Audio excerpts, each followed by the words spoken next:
Hello guys, welcome to the podcast. Again, this is Camille Castañeda and this is Sparked Realities. And for today's episode, it is titled Love That Leaves the 99. Yan. So, this one is very, very, very close to my heart. And sobrang happy ako kasi I think this is the first time na talagang ikukwento ko sa inyo yung aking journey of finding God or meeting God in my life. When we talk about leaving the 99 for the one. So, doon ang galing yung love that leaves the 99. Kasi, ganun ko na-feel kung paano ko na-meet si Papa God sa life ko. I really felt na He really leaves the 99 for me. Diba? So, when we talk about leaving the 99 for the one, it is from Luke 15:4, and it tells that, what man among you, if he has 100 sheep and loses one of them, does not leave the 99 in the pasture and go after the one that is lost until he finds it.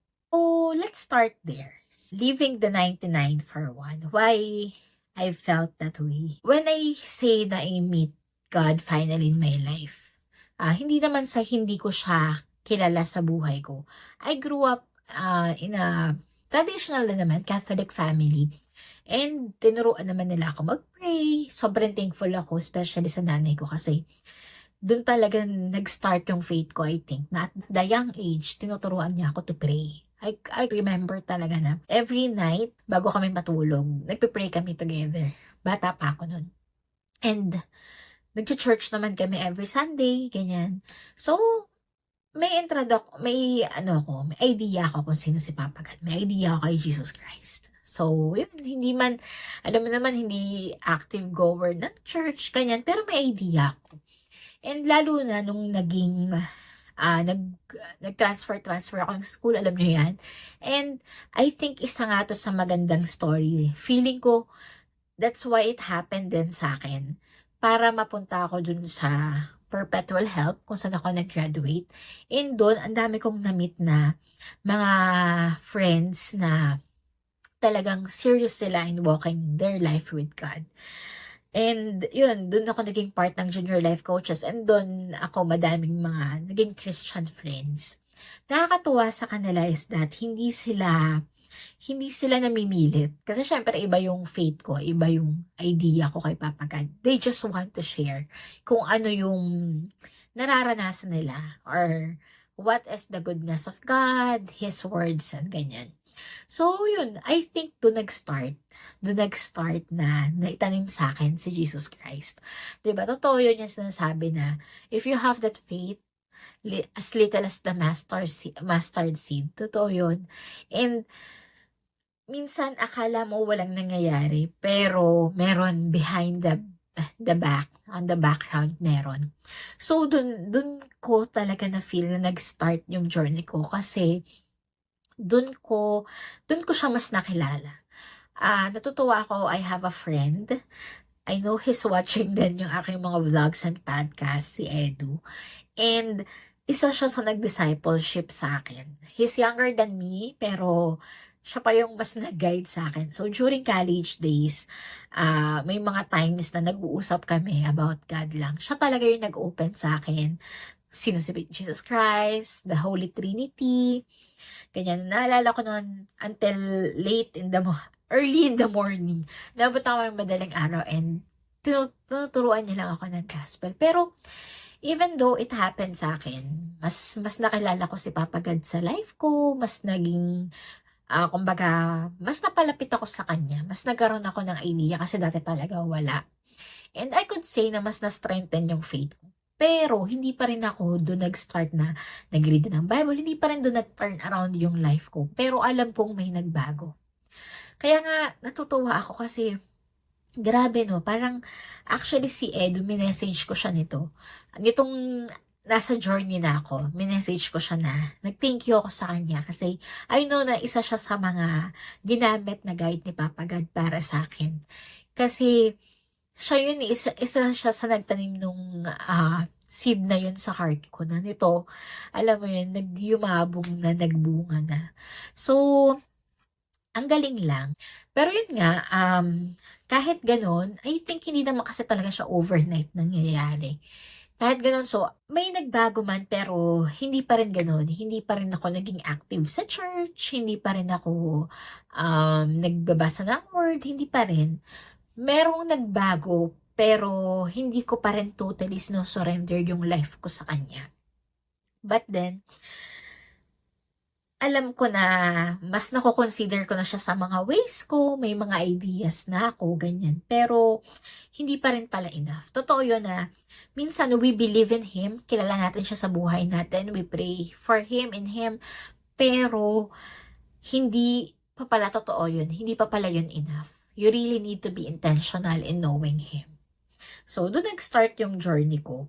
And yun nga, even though ganun, idea lang, hindi pa rin ganun kakilala. Alam mo yung lukewarm Christian na sinasabi nila, ganun. Pray, alam mo yung, okay, Papa God, I love you. Para siyang genie na, I want this and that. Diyan ka lang, tapos ako na yung bahala. Hindi pala ganun siya nag-work. So, ganun yung life ko for so long. Ganun yung buhay ko. I am lost. I'm a lost ship. And ako sa totoo lang, pag kinakwento ko, nahihiya ako na parang I started reading my Bible on my early 30s. Ganyan. Tapos, nun ko lang talaga na-gets. Pero, God is good na dumating pa rin ako sa point na mas makilala siya deeper. Kasi, yun talaga yung nag-360 yung life ko na I found my peace and it's just talaga sa kanya. My life before him, sobrang gulo. Hindi naman ako yung sobrang pasaway na bata, pero makikita ko how lost I am. I kept on looking na I want to be seen, I want to be heard, I want to be attended to, cared to. Ang dami kong hinahanap. And hinahanap ko siya through other people, through my family, friends, work. Ang dami-dami. Dun ko makikita kung bakit may mga maling choices ako sa buhay ko, kung bakit may mga anxieties ako noon, kung bakit continued walking sa mga wrong path dati, iba yung idea ko, ganun ako kadali mag-judge, lost. I am a lost one. But thankfully, kasi hindi naman naging sobrang gulo nung life ko, pero alam ko sa sarili ko na I am empty. Malungkot ako, malungkot. Yun yung masasabi ko. I relate to you guys, malungkot. Lalo na nagpunta ako dito abroad. May mga moments na naiyak lang talaga ako. And hindi ko alam. At saka the time before, ang dami kong gustong patunayan. Sinasabi ko sa sarili ko na love ko yung sarili ko, it is for me. Pero alam ko deep down, ang dami kong gustong i-prove. I-prove na okay ako, I'm happy, I'm gonna be okay, ganyan-ganyan. Pero alam ko na deep inside, alam mo, may gulo. May gulo sa isip ko, may gulo sa dibdib ko, may takot, alam mo yun, may pressure.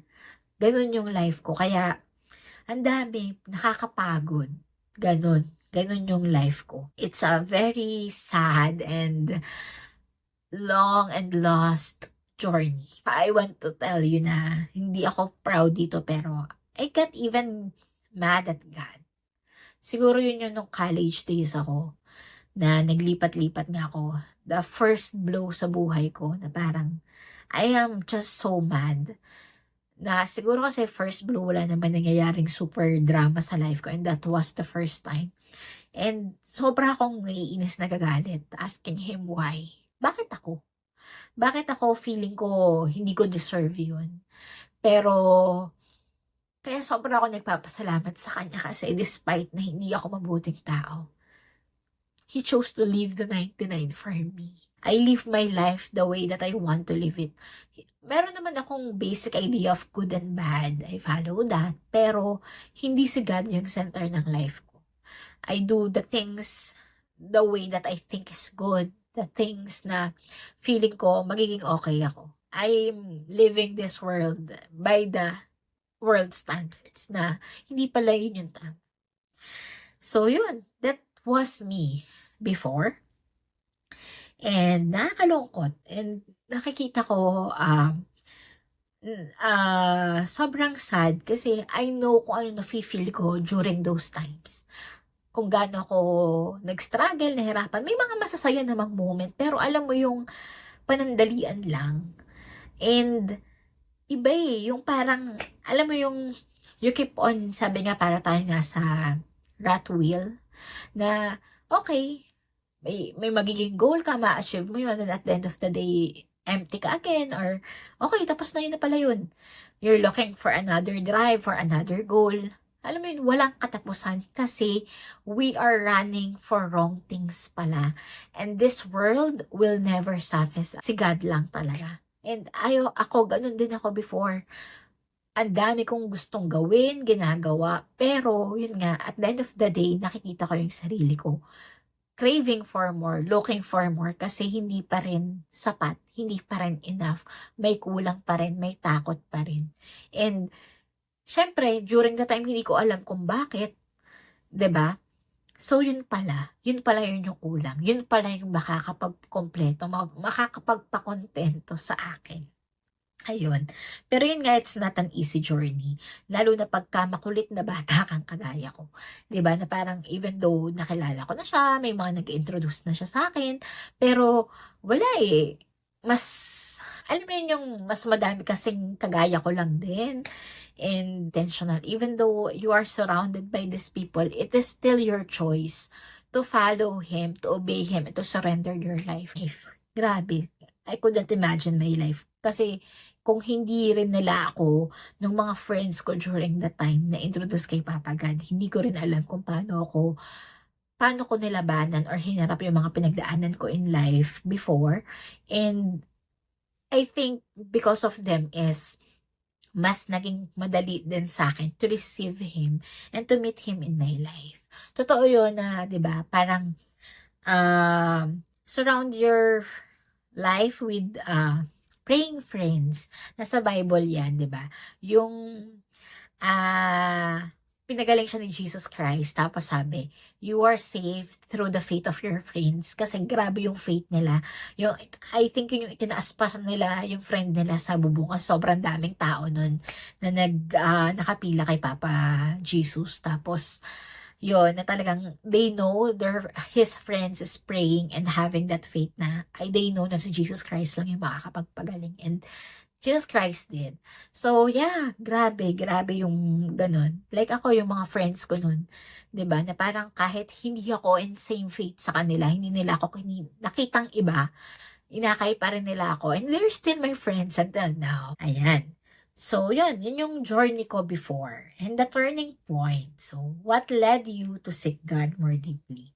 So, yun nga. I think from there na kumbaga na-introduce sa akin si Papa God, hindi man ganun kaagad naging malaki yung changes. Pero nagkaroon ng uhaw, I think. Siguro nga yung seed is somehow nandun, nag-sprout na yung roots niya. May nafe-feel ka na, parang nagkaroon ako ng craving sa kanya, kay Papa God. Nandun yung mas gusto ko pa siyang kilalanin, nandun yung mas napapansin ko yung mga mali sa life ko, yung mga maling choices. And alam ko na guided niya ako kahit lahat naman tayo kahit sobrang pasaway natin lahat, nandyan lang siya. Kaso minsan masyado tayong nakikinig or bingi, masyado lang tayong mulat sa mundo na hindi natin siya masyadong napapansin. I like this one na sinasabi na, God is a gentleman. He always knock on our door. And pag binuksan natin siya, he might see us or nakikita niya tayo minsan busy, may ginagawa tayong iba, busy tayo sa pamilya, busy tayo sa trabaho, busy tayo sa buhay natin, kung ano mga and when he see that, he gentle knock, and gentle din siyang aalis na, okay, when you're ready, andito lang ako. So parang ganun siya ka-gentleman na, he always knocks on our heart. Lagi siyang kumakatok. And inaantay niya tayo na i-receive natin siya. Kaso we are so busy in our own lives. 'Di ba? Kaya siya andun sa gilid, andun sa labas, waiting na i-attend mo siya. And yung grace, the salvation, yung love ni Papa God, yung Jesus Christ has redeemed us. It is free. It is given free. Kaya daw, it is chosen freely din. Kumbaga, hindi siya, walang bayad. Wala tayong magagawa to have our salvation. Alam mo yun, to be saved. Hindi natin yun ma-earn through money, kumbaga, through tithes, hindi natin siya ma-earn, through good deeds, wala. Hindi natin siya. We will never, ever, ever be enough. We always fall short. And it is given freely through Christ. Pero, same as it is given freely, it should also be choose freely. Nasa sa atin, hindi siya ipinipilit. Ganun kabuting ating Panginoon. It is not, hindi siya ipinipilit. Para siyang regalo. Sabi nga, diba? Isa siyang regalo na nasa sayo if gusto mong i-receive or not. You don't deserve it, but God believes that you deserve it. But it's up to you if tatanggapin mo, if i-receive mo siya sa buhay. Talagang may pinagdaanan ako in life. I think, hindi naman talaga siya, compare sa dami ko ding pinagdaanan, I think hindi naman siya yung super special na nangyari. Pero I think, I needed that one more blow. Kasi, matigas nga ang ulo ko eh. O kaya pag minsan, alam nyo yun. Kaya huwag tayong malungkot pag may mga malungkot, mahirap tayong pinagdadaanan in life. Kasi doon talaga tayo mas ire-rescue ni Papa God. He is closest to the brokenhearted. Totoo yun. Kasi sabi nga, if you are always perfectly good, saan papasok si Christ dun? Saan papasok si God dun? Okay ka naman eh. 'Di ba? Pero, 'di ba, mas visible talaga siya if there's something, pag wala ka na talaga, wala na, he's your last resort. 'Di ba? Mas madaling makita, wala na. So, yun, I think that time, yun nga, nakita ko yung life ko before na I was never led by God. I am led by this world. Kung ano yung kung ano yung nakasanayan, how this world works. Ganun yung buhay ko. Ganun yung gusto kong maging path, maging journey ko. And hindi ganun yung mga nangyayari sa life ko. And ang lungkot, ang sakit, kasi may mga plano, may mga bagay akong pinipili sa buhay ko. Kasi akala ko, yun yung tama, yun yung okay. Kasi yun yung madalas, or yun yung ginagawa ng nakakarami. Na parang, papagad ba't akin iba? Oo, ba't iba? Pero alam mo, nakita ko is that, hindi pa ako handa eh. And sobra akong nagpapasalamat sa kanya na hindi niya binigay yung mga bagay na hiniling ko sa kanya before. Kasi hindi pa tama yung puso, hindi pa tama yung utak. Hindi ko pa siya gaanong nakikilala sa buhay ko. And I remember myself before praying na, not actually praying, wishing deep down, pero hindi talaga ako nahiling nun. Pero naisip ko siguro sa buhay ko na, I want that kind of life.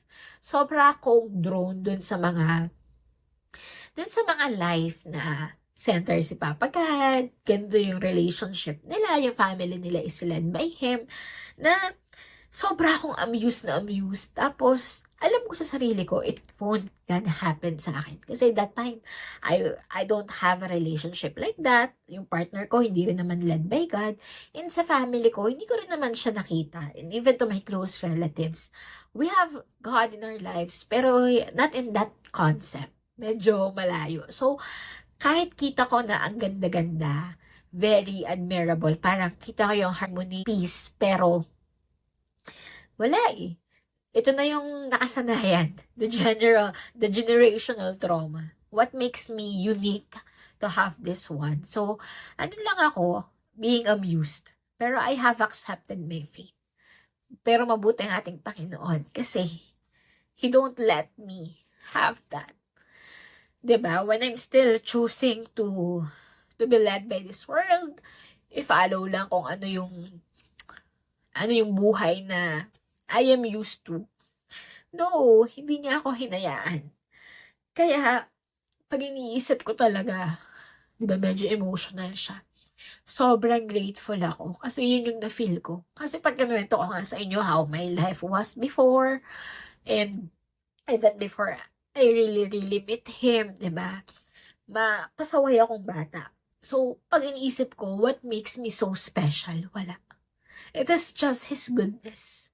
Kaya, if I will look at my life, yun yung nararamdaman ko. That He left the 99 for me.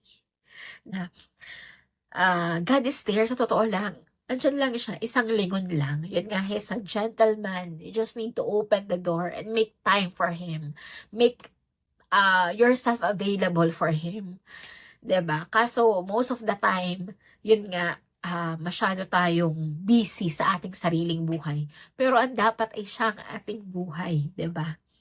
Ayan. So, ganun ko siya na-encounter last year na that one blow in my life. Tunay, kilala ko na siya kahit papano sa buhay ko. Tapos, siguro sinampal sa akin ang katotohanan na you just know Him. Pero hindi mo talaga siya inilalagay sa buhay mo. Doon, I think I need that one blow. And doon ko na-realize kung saan rooted lahat. Kasi mali yung puso ko, mali yung starting point ko, mali yung focus ko, my eyes are not fixated on Him. That's why mali lagi yung choices ko, mali lagi yung dinadaanan kong path. That's why I am lost.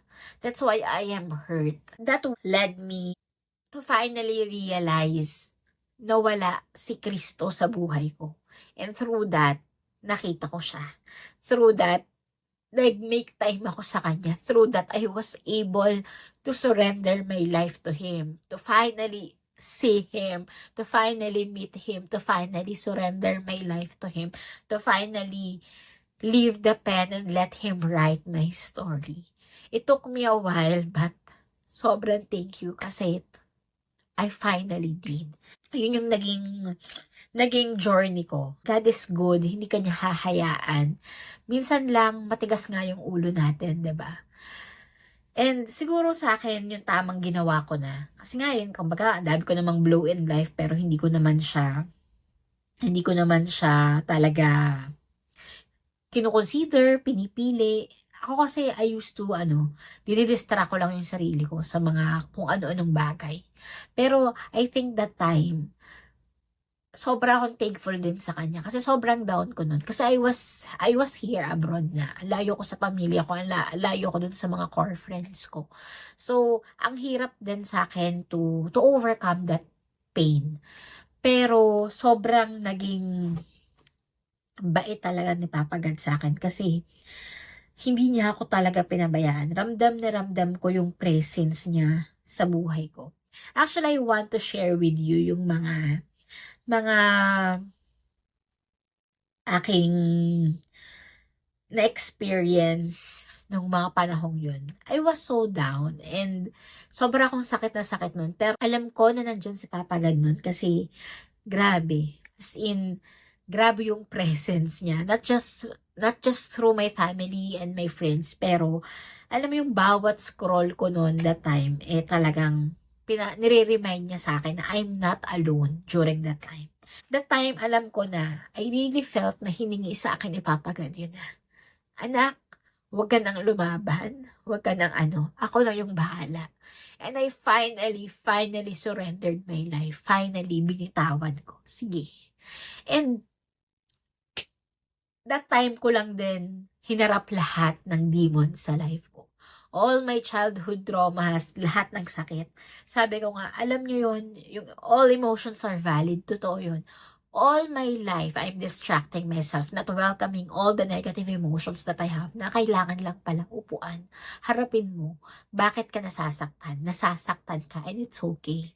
And that time, I think kaya sobrang bigat niya sa akin, kasi that was the very first time that I actually let myself feel. Kasi, feel everything. Alam mo, and value that pain. Validate that pain. Hindi kailangan ng ibang tao but validate it on your own. Ikaw yan, ikaw yung nakakaramdam niya na nasasaktan ka. Bakit? Bakit ka nasasaktan? And yun, dun ako, from there, I was able to heal. From there, I was able to have peace. Yun, He talks to you if you will just allow and invite Him to talk to you. He will. Pero ito sasabihin ko sa inyo, hindi siya overnight. Hindi siya pag broken hearted lang na pinili mo siya, sa sandalan mo siya na, yun na yun. Yun na yun, pinili mo na siya, hindi. Akala ko ganun din. Sa totoo lang, be intentional in meeting Him. Be intentional in knowing Him. I have decided to read my Bible. Talagang sinearch ko where to start. I started in the Gospel. Though Genesis is the first talaga, pero it would help you kasi siguro mas relatable since it is more about Jesus Christ. His coming, diba, the passion of the Christ nandun. Doon nag-start yung journey ko. And yun nga, choosing Him, laying your life for Him is really a decision to make, and you do it every day. Totoo yun, sabi, it's having a relationship with Him. Like when we are having a relationship with our family members, to our partners, ganun din. Kasi diba, if you really want to know the person, you'll make time for Him. Kikilalanin mo siya, kakausapin mo siya, aalamin mo yung mga gusto and ayaw niya, and how will you do that? Through His words. Sabi nga, diba, tayo, we always want to seek His words. Gusto natin kausapin niya tayo, pero paano? Paano niya tayo kakausapin? Diba? Through our prayers na tayo lang yung nagsasalita. Through the Bible. Doon talaga natin siya makakausap. Doon talaga natin siya makikilala. Doon talaga siya mag-start. It's a journey until the end of your life. And ano yung mga nagbago? Life after meeting God. I have found my peace. Yung tao, yung Camille na dati, ang dami niyang gustong patunayan. Wala na akong gustong patunayan. Wala na. I'm happy. I know na wala akong kailangan patunayan. I am saved, I am seen, I am loved. Lahat ng yun na hinahanap ko, wala na akong hinahanap. And I found my rest. All my life, iniisip ko kung paano mag-unfold yung buhay ko. Paano yung pamilya ko, paano ako, paano yung future ko. And sa totoo lang nakakapagod kasi ako lang Hindi naman ako super level, hindi rin naman ako came from the super level family. So paano, 'di ba? And dami mong pangarap. But God is good na He got me, 'di ba? And how did I know that? Through His words. So yun, after meeting Him is lahat ng ingay, lahat ng kaguluhan, lahat ng takot is pumayapa, tumahimik through Him. So, yun nga. Syempre, may mga magko-question, ano ba yun? Feeling naman niya, ganyan. Sino ba siya? Sino nga ba ako? Like what I've said, hindi po ako naiiba sa inyo. There's nothing special about me. What's special is si Papa God, His love. And I still stumble, may mga maling choices, may mga maling words, hindi pa rin ako perfect. Kaya nga, kailangan ko siya sa buhay ko eh. Kasi hindi ko kayang mag-isa. 'Di ba? I'm a sinner and that would never, ever, ever change. I am saved through His love. I will never be saved through my own actions. 'Di ba? So, yeah. And the podcast itself, sabi ko nga, kaya may podcast is, I believe it is because of His love. Kasi, sabi nga, you cannot give something that you don't have. And dati, hindi ko kaya tong mga gantong bagay kasi ang dami kong fears. And who am I to share? Hindi naman ako confident, wala akong anything to share. My own, sabihin nga natin, my own cup is half full. It is always half full. Minsan nga, pa-empty na eh. 'Di ba? So, how could I share? Ako nga, kulang. Pero, when my cup is being filled by God, not by my own water, 'di ba? When I allow God to fill my cup, it becomes overflowing. Sobra-sobra pa. And I believe through that, kaya ako nagkaroon ng confidence, ng idea as well through God na mag-podcast kasi I have an overflowing cup. Kaya ko nang mag-share. Kaya ko nang mag-share ng love because I have an overflowing cup and it's because of His goodness. Ayan. So, makita nyo na it's not an easy journey as well for me. madaming mga ups and downs, and matigas ang ulo ng batang ito. Even until now naman, may mga, I'm not a perfect one. Huwag niyong isipin na, may feeling naman siya. Yes, feeling lang po ako. And all this, it is His goodness. Lahat ng magandang to, lahat ng magandang nangyayari sa buhay ko, this positivity is because of Him. And I just want to share this to you guys na kagaya ko, nahanap ko si Papa God sa buhay ko. And mahahanap niyo din siya. All I want is sana mahanap niyo yung payapaan na nahanap ko through Him. Kasi sabi ko nga, kagaya niyo, I kept chasing the world, and I always just found myself empty. I just always found myself broken. Alam mo yun, unsatisfied, hurt, pained, and alam ko kung gano'n din kahirap, kalungkot mabuhay ng gano'n. Gano'n nakakatakot, nakakapagod. And I want to share to you the good news, ang magandang balita, si Kristo. Kasi I want you all to have your rest, to found your rest, and to be loved and seen properly. We will always found ourselves empty, pained. Kasi this world is a broken world. Diba? Hindi natin kailangang mag-isa, problema mag-isa, tumakbo mag-isa. Someone got us. Knowing Him, knowing God doesn't mean that it is a storm-free life. Na lahat masaya, na lahat okay, no. One thing is for sure, hindi ka niya hahayaang mag-isa. Ano mang bagyo yan. And sana tayo, makita natin yung mga storms ng buhay natin as an opportunity to better ourselves, opportunity to know God better, to be closer to Him, to level up ourselves. Minsan kasi, hindi tayo bukas sa mga masasakit, mga pangit na senaryo ng buhay natin. Kasi gusto lang natin masaya. And life is not meant to live that way. It was never told to us na ganun lang dapat yung buhay. Those times na masaya, success, magasarap sa feeling, celebrate it. Diba? It is part of life. But those times na malungkot, mahirap, strive, believe, magtiwala ka pa rin, lumaban ka pa rin, bumangon ka pa rin. 'Di ba? Hindi naman yun forever, and through that time nga, doon ka matatapin. Like sabi nga, hindi ako paborito ni Lord. No, it's not. Minsan pinapadaan ka lang sa apoy para patibayin ka. Kasi doon ka lang naman talaga niya, alam mo yun, mahihinang, doon ka lang talaga naman niya maiaayos. 'Di ba? And alam naman natin yan, 'di ba, na sabi nga, what don't kill us makes us stronger. Oh, 'di ba? Na ganun lang talaga yung buhay. And sana we open that door and let God have our time. 'Di ba? Open your Bible, listen to that worship song, attend your church. And if there are people, friends, group na you could share your journey with, or have your walk with the Lord with you guys, do it. Kasi ang sarap, ang saya sa feeling. Ayan. So, yun. Nakakatuwa kasi this is my first time na ma-share ko sa inyo yung journey ko. As we end this podcast, let's end it with a Bible verse. So, this is from Ezekiel chapter 34 verses 11 to 12. For this is what the sovereign Lord says, I myself will search for my sheep and look after them. As a shepherd looks after his scattered flock when he is with them, so will I look after my sheep. I will rescue them from all the places where they were scattered. Ayun. Thank you guys. Thank you to God. And have a blessed day for everyone. Thank you. See you next week.